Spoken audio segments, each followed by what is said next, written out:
mesdames et messieurs, chers confrères, chers amis, je suis très heureux de vous souhaiter la bienvenue à ce premier salon de la Bourse de Tunis et des services financiers. Ce salon rentre dans le cadre d'un programme plus vaste arrêté par le conseil d'administration de la Bourse de Tunis, qui est un programme triennal et qui tourne autour de 3 objectifs. Premièrement, mieux faire connaître les atouts de la bourse, notamment auprès d'une entreprise tunisienne aujourd'hui familiale, endettée.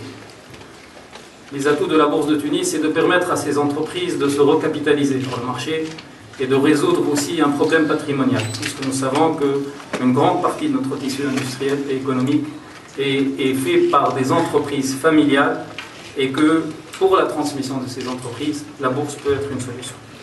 Ensuite, nous avons axé ce programme sur la culture boursière et améliorer la culture boursière auprès des élèves, des étudiants, mais aussi auprès de la communauté des affaires et auprès de notre propre profession.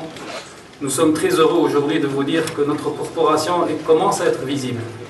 La corporation des intermédiaires en bourse, l'association des intermédiaires en bourse fait un travail gigantesque pour ça, l'Institut de formation des techniques boursières aussi. Nous voulons montrer qu'il y a une vraie corporation d'intermédiaires en bourse. Nous savons aussi ne pas tomber dans le corporatisme. L'image aussi et la perception qu'a la bourse auprès des pouvoirs publics et aussi de la communauté des affaires. Nous savons que la Bourse de Tunis a souffert d'une mauvaise perception. Et tâche à nous de montrer le contraire, de montrer que la Bourse de Tunis n'est ni un temple de spéculation, ni un club de riches ou d'initiés.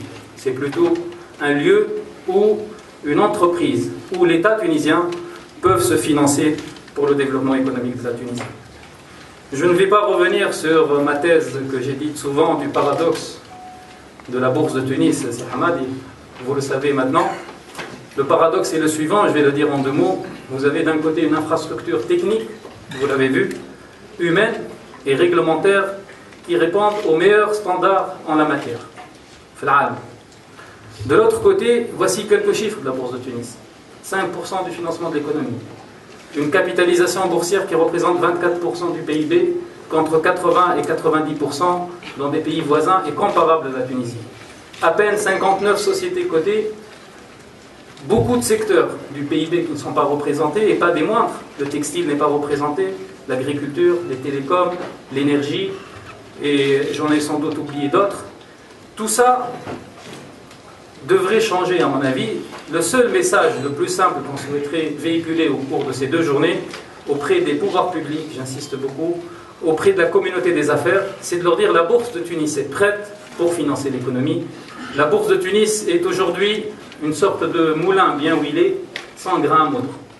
Donc je me tourne vers vous, monsieur le chef du gouvernement, pour vous dire on devrait avoir du grain à moudre. Le grain devrait venir des entreprises publiques, mais aussi du secteur privé.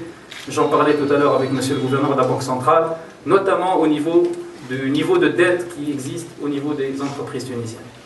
Pour cela, je pense qu'il y a 3 préalables pour qu'on puisse faire de ce marché financier un vrai marché et que ce marché financier sorte au soleil et montre qu'il a ses capacités à financer l'économie.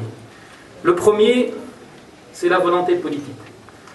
J'ose espérer que par la présence du chef du gouvernement, des ministres chargés des dossiers économiques et financiers, ceci est un signal très fort.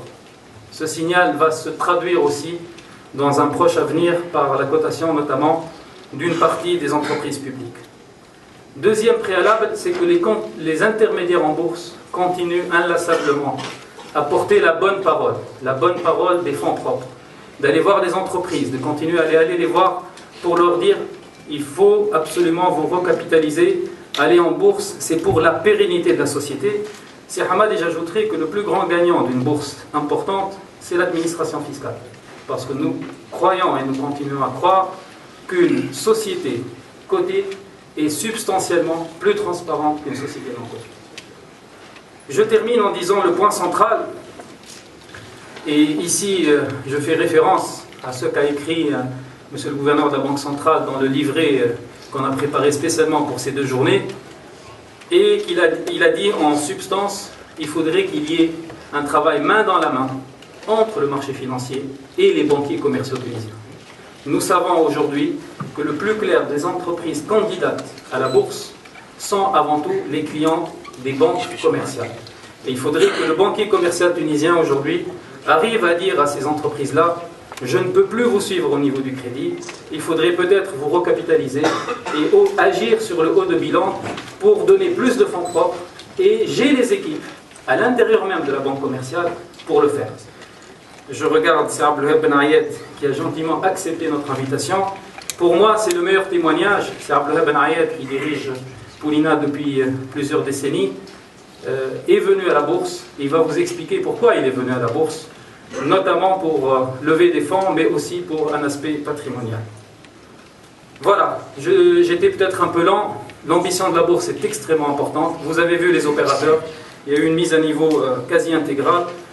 C'est Hamad et on souhaiterait voir un jour notre bourse côté 300 sociétés cotées, avoir une capitalisation boursière proche du PIB, avoir des volumes très importants et surtout, je dirais, avoir une bourse qui est une vraie vitrine de l'économie nationale, qui est un vrai baromètre de l'économie nationale. Parce qu'aujourd'hui, quand l'indice monte ou descend, il ne reflète pas réellement la réalité économique, parce qu'il y a des secteurs entiers et très importants du PIB qui ne sont pas représentés à la bourse. Je terminerai par une citation, puisque j'ai dit beaucoup de fois ambition. Nina Berberova, qui est poétesse et romancière russe, a dit: sans ambition, il n'y a pas de talent. Je peux vous assurer que la bourse de Tunis a beaucoup d'ambition et prouvera qu'elle a beaucoup de talent. Merci beaucoup.